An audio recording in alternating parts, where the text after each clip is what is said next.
भगवान विष्णु जी और माता लक्ष्मी। एक बार भगवान विष्णु जी शेषनाग पर बैठे बैठे बोर हो गए और उन्होंने धरती पर घूमने का विचार मन में किया। वैसे भी कोई साल बीत गए थे, धरती पर आए और वहाँ अपनी यात्रा की तैयारी में लग गए।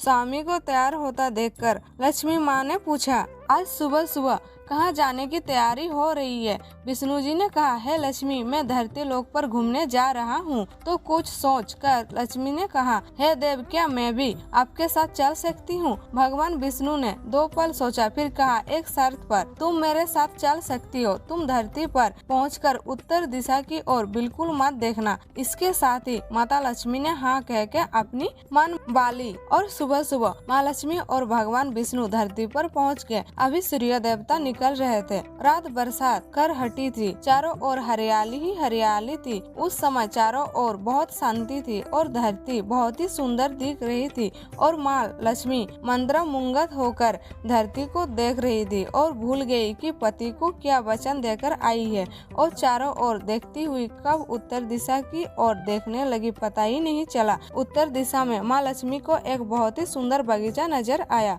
और उस तरफ से भीनी भीनी खुशबू आ रही थी और बहुत ही सुंदर सुंदर फूल खिले थे। यहाँ एक फूलों का खेत था और माँ लक्ष्मी बिना सोचे समझे उस खेत में गई और एक सुंदर सा फूल तोड़ लाई। लेकिन यहाँ क्या, जब माँ लक्ष्मी भगवान विष्णु के पास वापस आई तो भगवान विष्णु की आंखों में आंसू थे और भगवान विष्णु ने माँ लक्ष्मी को कहा कि कभी भी किसी से बिना पूछे उसका कुछ भी नहीं लेना चाहिए और साथ ही अपना वचन भी याद दिलाया। माँ लक्ष्मी को अपनी भूल का पता चला तो उन्होंने भगवान विष्णु से इस भूल की माफी मांगी। तो भगवान विष्णु ने कहा कि जो तुमने जो भूल की है उसकी सजा तो तुम्हें जरूर मिलेगी।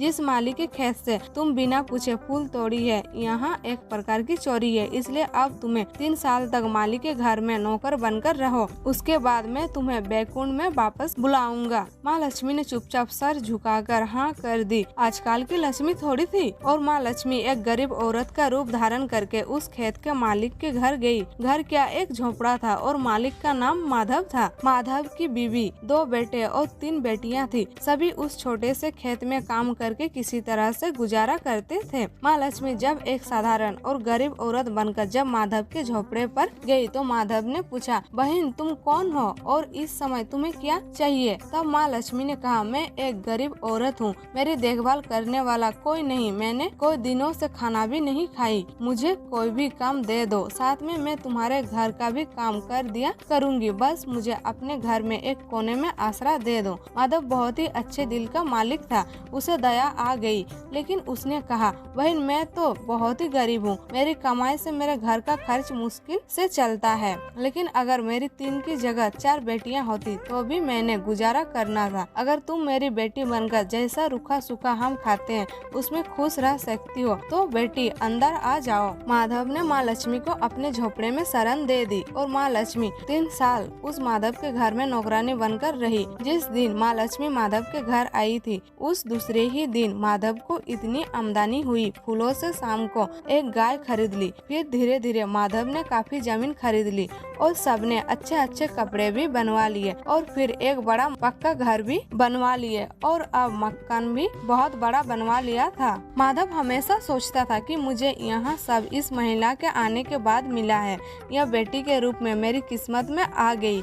और अब 2-4 साल बीत गए थे, लेकिन माँ लक्ष्मी अब भी घर में और खेत में काम करती थी। एक दिन माधव जब अपने खेतों से काम खत्म करके घर आया तो उसने अपने घर के सामने द्वार पर एक देवी स्वरूप गहनों से लदी एक औरत को देखा। ध्यान से देखकर पहचान गया, अरे यहाँ तो मेरी मुँह बोली चौथी बेटी यानी वही औरत है, और पहचान गया कि यहाँ तो माँ लक्ष्मी है। अब तक माधव का पूरा परिवार बाहर आ गया था और सब हैरान होकर माँ लक्ष्मी को देख रहे थे। माधव बोला, हे माँ, हमें माफ कर, हमने तेरे से अनजाने में ही घर और खेत में काम करवाया है। हे माँ, यह कैसा अपराध हो गया, हे माँ हम सबको माफ कर दे। अब माँ लक्ष्मी मुस्कुराई और बोली, हे माधव, तुम बहुत ही अच्छे और दयालु व्यक्ति हो, तुमने मुझे अपनी बेटी की तरह रखा, अपने परिवार के सदस्य की तरह पाला। इसके बदले मैं तुम्हें वरदान देती हूँ कि तुम्हारे पास कभी भी खुशियों की और धन की कमी नहीं रहेगी, तुम्हें सारे सुख मिलेंगे जिसके तुम हकदार हो। और फिर माँ अपने स्वामी के द्वारा भेजे गए रथ पर बैठकर बैकुंठ चली गई।